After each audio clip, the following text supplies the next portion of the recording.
My parents forced me to pay for college while they bought my brother a luxury apartment. But what I did next left them begging for my forgiveness.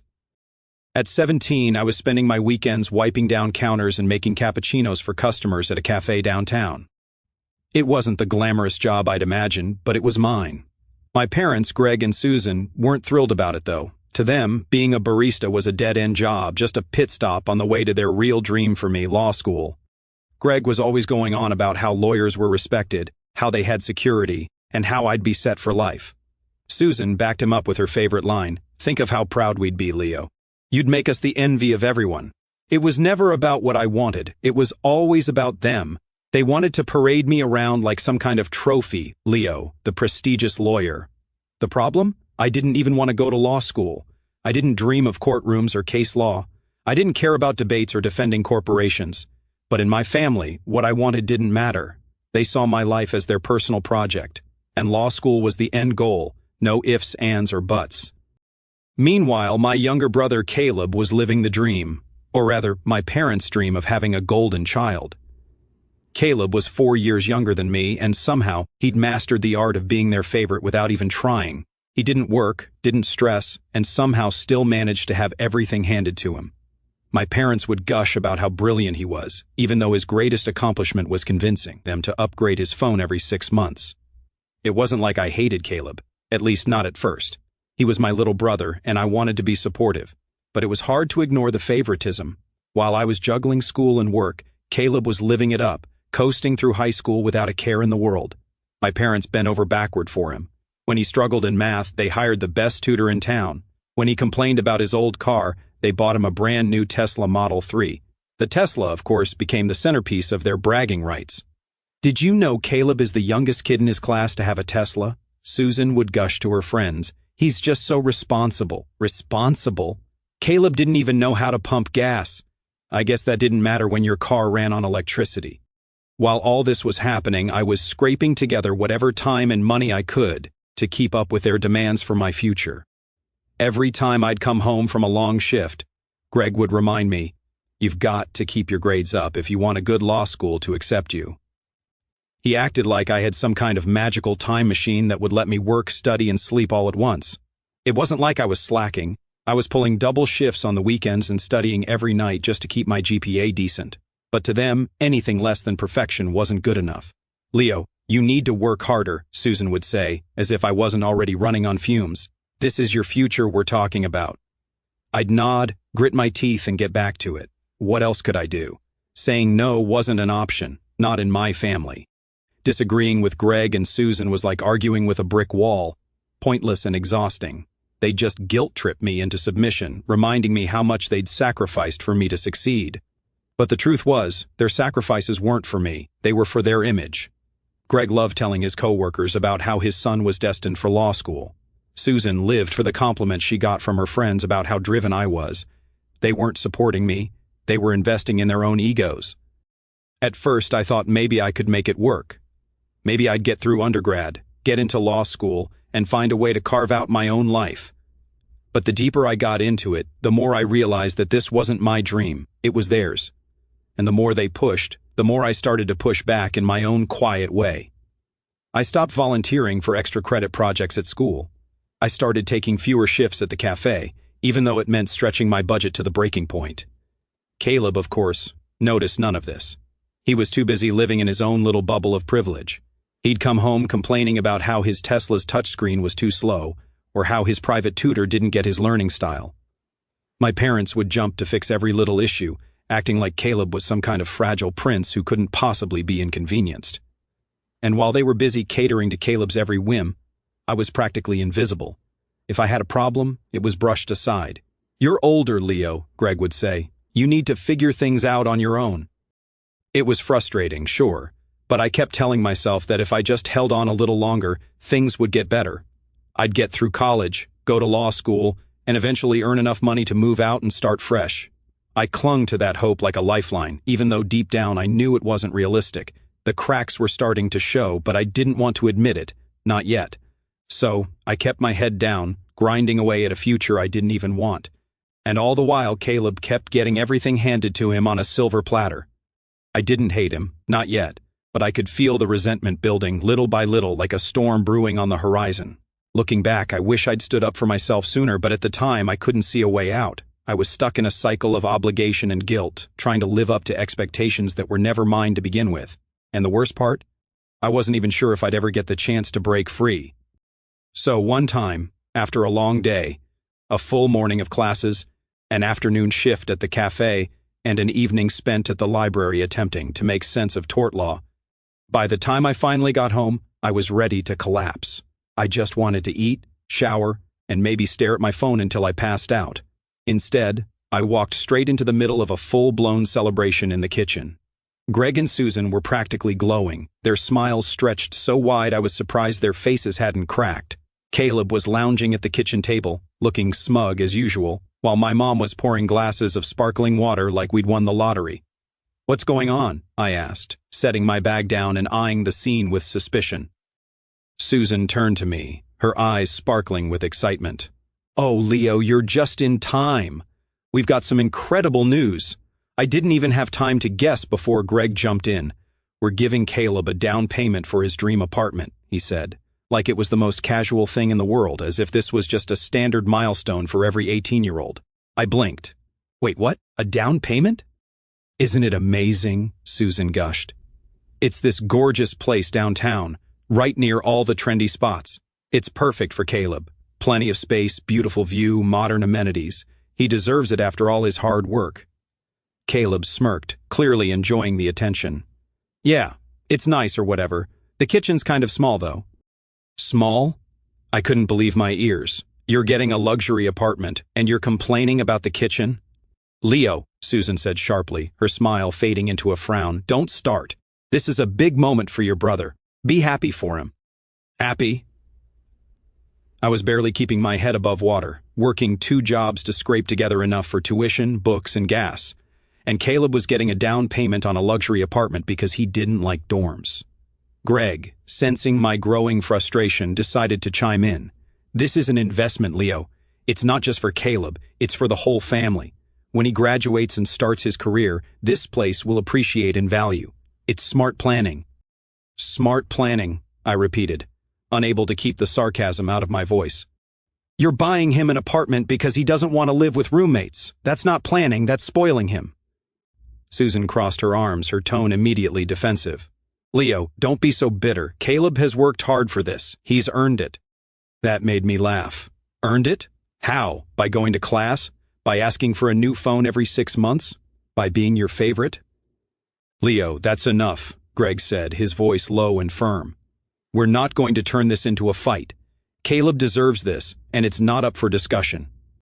Caleb, who had been silent for most of this exchange, decided to pipe up. "It's not my fault they think I deserve it more," I snapped.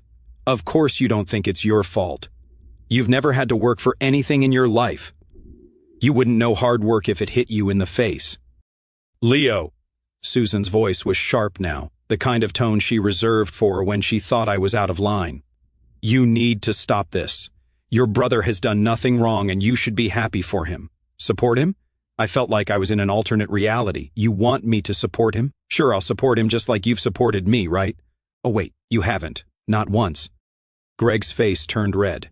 "We've done plenty for you, Leo. Don't act like we haven't given you opportunities." "Opportunities?" I repeated, practically shouting now. "What opportunities? Paying my own tuition? Working double shifts to afford books? Sleeping 5 hours a night because I'm too busy trying to juggle everything on my own?" "Yeah, thanks. Thanks for all the opportunities, Dad." "You're being dramatic," Susan said, rolling her eyes. "Caleb's situation is different." "How is it different?" I shot back. "Because he's younger? Because he's your favorite? Because he doesn't have to lift a finger while I'm breaking my back every single day?" Greg stepped closer, his voice low and full of warning. "Don't talk to your mother like that. Caleb has goals.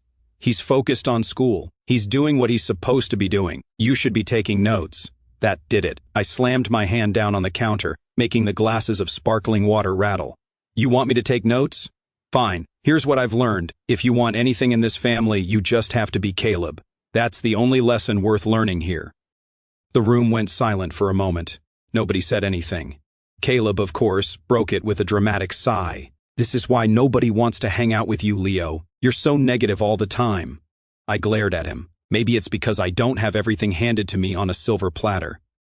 Susan shook her head, looking at me like I was some kind of disappointment. I don't know what's gotten into you, Leo. You're acting so ungrateful. Ungrateful? I laughed bitterly. You're right. I should be grateful. Grateful that I'm the only one in this family who's expected to fend for themselves. Grateful that I'm working myself to death while Caleb gets handed everything on a whim. Yeah, I'm so grateful. Without waiting for a response, I grabbed my bag and stormed upstairs. My hands were shaking, my heart pounding, as I slammed my bedroom door shut. I could still hear them downstairs, their voices muffled but still full of excitement about Caleb's new place. For the rest of the night, I stayed in my room, trying to block out the sound of their celebration. Every now and then I'd hear snippets of their conversation, Susan gushing about how the apartment had floor-to-ceiling windows, Greg bragging about how it was walking distance to all the best spots, and Caleb complaining that the second bedroom was a little small. I wanted to scream, to march downstairs and tell them exactly what I thought of their priorities, but I knew it wouldn't matter. They didn't care about what I thought or felt. They only cared about Caleb and their perfect little fantasy of a family. That night, as I lay in bed staring at the ceiling, I realized something. No matter how hard I worked, no matter what I achieved, I would never be enough for them. They had made their choice, and it wasn't me. Caleb would always be their golden boy, and I would always be the one left behind. The following day, after I had just finished a grueling 8-hour shift at the cafe, I pulled into the driveway and knew something was up. Caleb's Tesla was parked at an odd angle, and I could hear shouting before I even stepped out of the car. I walked into the house to find Caleb pacing the living room, looking like someone had just run over his dog. Susan was sitting on the couch, wringing her hands, while Greg stood by the window, his arms crossed like some kind of grumpy detective. "What's going on?" I asked, dropping my bag by the door. Caleb spun around, his face flushed with frustration. "Someone scratched my car." I raised an eyebrow. "Scratched? What do you mean, scratched?" He pointed dramatically toward the driveway. "Go look for yourself." I sighed and headed back outside. Sure enough, there it was, a faint, barely noticeable scratch on the side of his car. It wasn't deep. Honestly, it looked like something you could buff out with a little effort. But from the way Caleb was acting, you'd think someone had keyed the word loser across the hood. "It's a scratch," I said when I came back inside. "The car still runs, doesn't it?" "That's not the point," Caleb shouted. "Do you know how much this is going to cost to fix?" I shrugged. "Nope. But I'm guessing it's not worth the meltdown you're having right now." "Leo, don't be rude," Susan snapped, standing up. "Your brother is upset, and you're not helping." "Upset about what? That his fancy car has a tiny blemish?" I shot back. Greg, who had been quietly brooding by the window, finally spoke. "Leo, where were you this morning?" The question caught me off guard. "What? At work? Why?" He turned to face me, his expression unreadable. "Were you near Caleb's car at any point?" I blinked. "No. Why would I be near Caleb's car?" Susan folded her arms and tilted her head in that way she always did when she thought she was being clever. "Well, you've been acting a little frustrated lately. Maybe you took it out on the car." I laughed, but it came out sharp and bitter. "Are you serious? You think I scratched Caleb's car out of jealousy? That's ridiculous." "We're not accusing you," Greg said, though his tone said otherwise, "but it's not completely out of the question, is it?" Caleb, ever the opportunist, smirked. "I mean, it would make sense. Maybe you wanted to send a message. I couldn't believe what I was hearing." "Unbelievable," I muttered, shaking my head. "You're not helping yourself by being defensive," Greg added, his voice cold and measured. "Oh, I'm sorry," I said, my voice dripping with sarcasm. "Should I just confess to something I didn't do? Would that make you feel better?" "Leo," Susan warned, "you need to calm down." "Calm down?" I snapped. "You're accusing me of vandalizing my brother's car with zero evidence, and you want me to calm down?" Greg stepped forward, his voice firm. "Nobody's accusing you of anything. We're just trying to figure out what happened." "Well, here's a thought," I said, glaring at all of them. "Maybe Caleb scratched it himself and doesn't want to admit it. Or maybe it was a random accident because Newsflash, cars get scratched sometimes. Caleb rolled his eyes. Why would I scratch my own car? That doesn't even make sense. Neither does accusing me, I fired back. Enough, Greg barked, his voice echoing through the room. This isn't about you, Leo. Stop making everything about you. I laughed bitterly. Oh, trust me, I know this isn't about me. Nothing ever is. With that, I grabbed my bag and headed upstairs, slamming the door behind me. My heart was pounding, and my hands were shaking as I sat down on the edge of my bed. I couldn't believe them. Downstairs, I could hear them talking, their voices muffled but still loud enough to make out snippets of the conversation. Maybe we shouldn't have brought it up, Susan said, sounding uncertain. He needs to grow up, Greg replied. This kind of behavior isn't acceptable. And you think I'm the immature one? I muttered under my breath.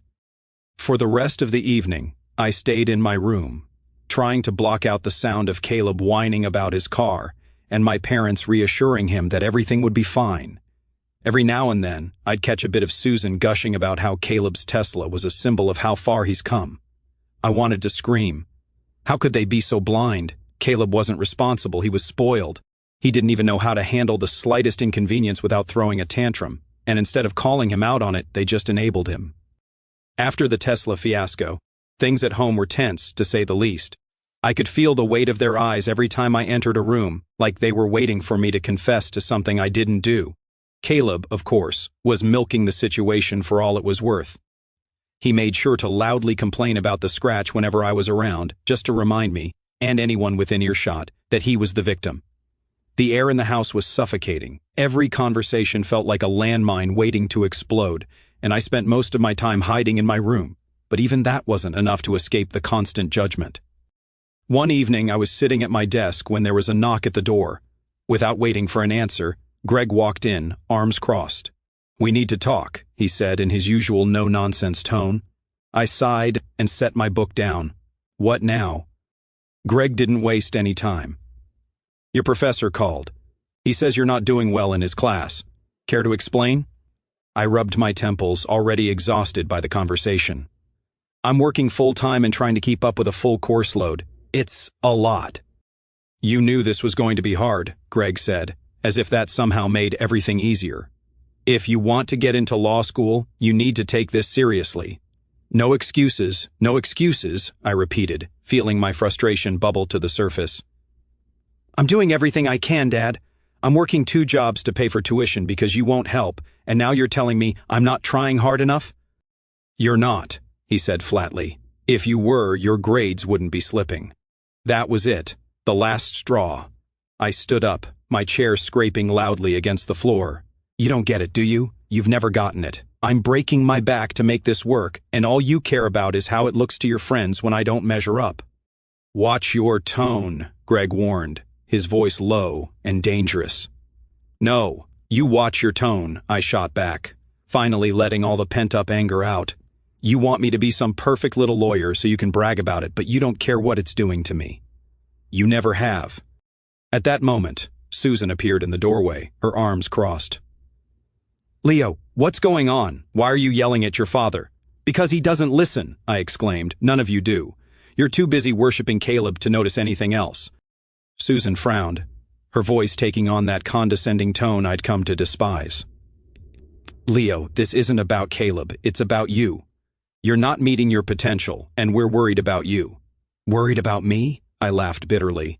No, you're worried about how I make you look. It's not that you're comparing me to Caleb, I said, even though that was exactly what they were doing. Caleb is just more focused. You could learn a lot from him. Of course I could, I said, my voice dripping with sarcasm.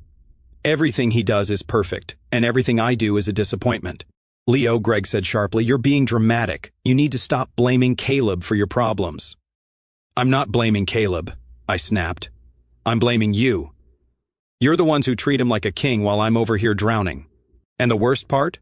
Your expectations for me exceed what you're willing to provide for me. Basically nothing. Greg's face turned red, and for a moment, I thought he was going to explode. Instead, he took a deep breath and said, If you're so unhappy, maybe you should take a break and figure out what you really want. I stared at him, stunned. Are you saying I should drop out? I'm saying you need to get your priorities straight, he replied. I laughed, but it wasn't a happy laugh. It was the kind of laugh you let out when you're so angry you don't know what else to do. Fine, I said. You want me to figure out what I want? Here's what I want out. Susan's eyes widened. What does that mean? It means I'm done, I said firmly. I'm done trying to live up to your ridiculous expectations. I'm done killing myself for a dream that's not even mine. I'm done with all of it. Leo, don't be ridiculous, Susan said, but there was panic in her voice now. I'm not being ridiculous, I said. I'm finally doing something for me. Without waiting for a response, I walked past them and headed to my room. My hands were shaking as I packed a bag, but I didn't stop.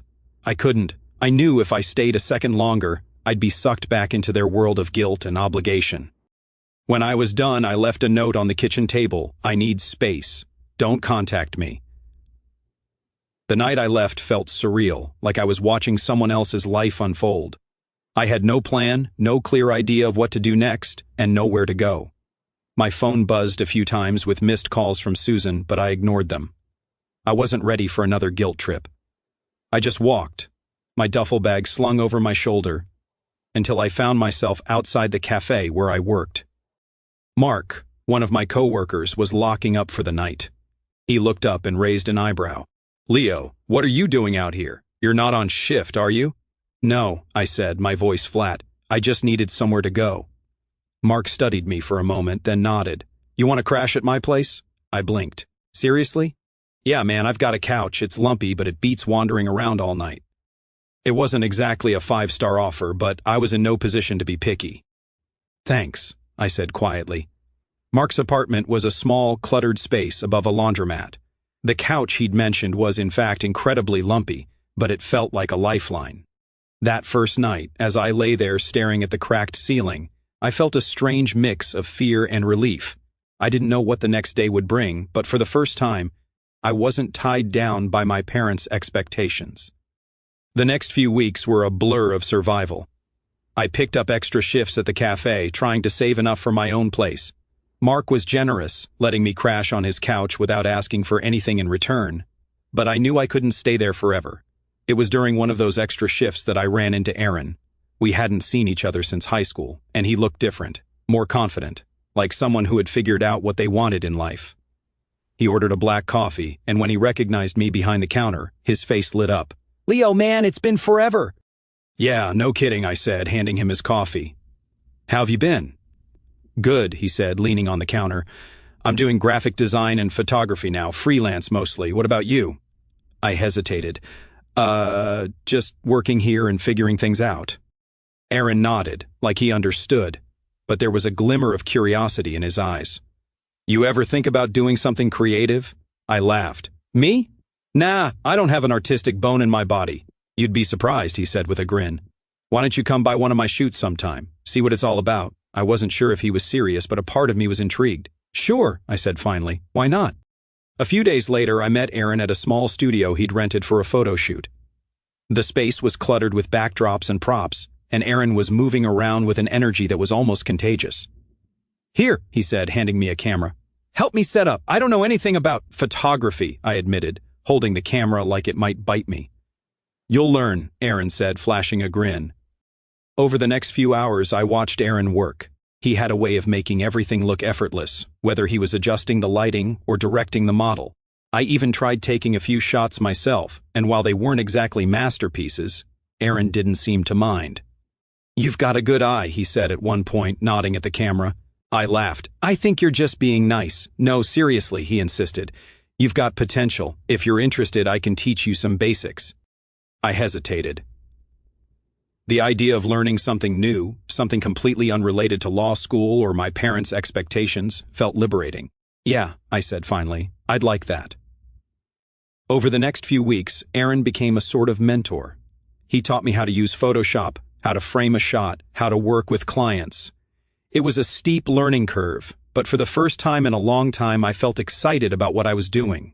See, I told you you'd be good at this, Aaron said one afternoon as we edited photos from a recent shoot. I'm not sure about good, I said, but I couldn't help smiling. You just need practice, he said. But you've got the passion. That's the hard part. Passion. It was a word I hadn't associated with myself in years. But Aaron was right. I was starting to feel it now. It had been months since I left my parents' house. I had completely reshaped my life. I'd gone from sleeping on Mark's lumpy couch to renting a small studio apartment, barely big enough to turn around in, but it was mine. I'd gone from making lattes and struggling to keep my head above water to freelancing with Aaron, juggling photography gigs and design projects. For the first time, I felt like I was finally in control of my own future. My parents, Greg and Susan, didn't see it that way. Their messages started trickling in a few weeks after I left, but when it became clear I wasn't going to respond, the trickle turned into a flood. At first, it was a mix of guilt-tripping and faux concern. "Leo, we need to talk," Susan's voice rang out in one voicemail. "You're making rash decisions." But their patience didn't last. Greg's tone grew sharper as the weeks went on. "You're being unbelievably selfish, Leo. Do you have any idea what you've done to this family?" Then came Susan's masterpiece of dramatic guilt. "Do you know how embarrassing this is for us? People are asking questions about you, and we don't even know what to say anymore. You've humiliated us." They weren't concerned about me. They were mad that I wasn't playing my assigned role anymore.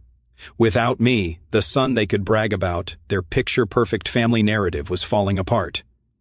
One night, I came home after a long day of editing photos and found my phone buzzing on the counter. It was Susan again. Against my better judgment, I answered. "Leo," she snapped the moment I picked up. "Finally. Do you have any idea how worried we've been?" I leaned against the counter and sighed. "What do you want, Mom?" "What do I want?" she repeated, her voice rising. "I want my son to stop acting like a selfish brat and come home." I blinked, stunned by her tone. "You're calling me selfish?" "Yes, selfish," she spat. "You walked out on this family without a word. Do you even realize what you've done to us? People are talking, Leo. They're asking questions, and your father and I are mortified." "Mortified?" I said, my voice dripping with sarcasm. "That's what you care about? Not me. Not how I'm doing, but how I make you look to your friends?" "Don't twist this around," Greg's voice cut in. He must have been sitting right next to her, waiting to jump in. "This isn't about appearances, this is about you throwing your future away.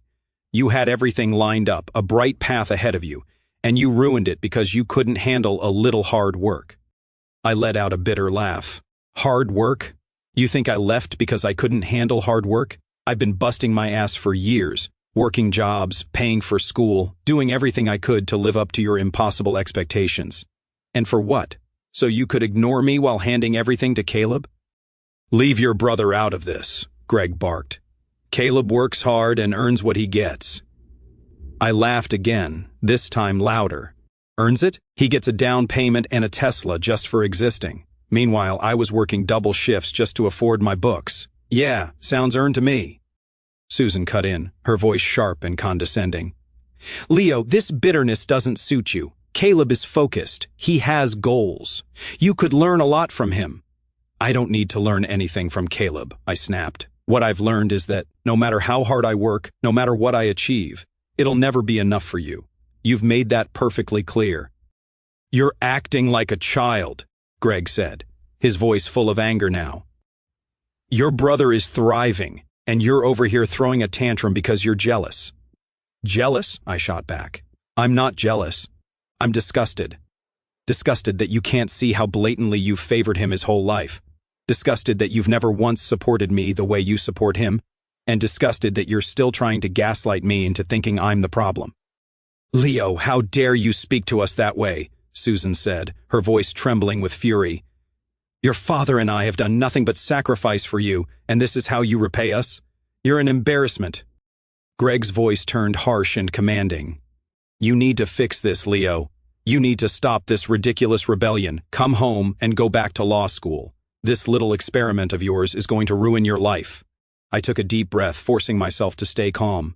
"No, Dad, you're wrong. The only thing that was ruining my life was trying to meet your expectations. I'm not coming back. Not now. Not ever." Susan's voice broke, though it was more anger than sadness. "You're going to regret this, Leo. One day, you'll realize how much you've thrown away, and by then, it'll be too late."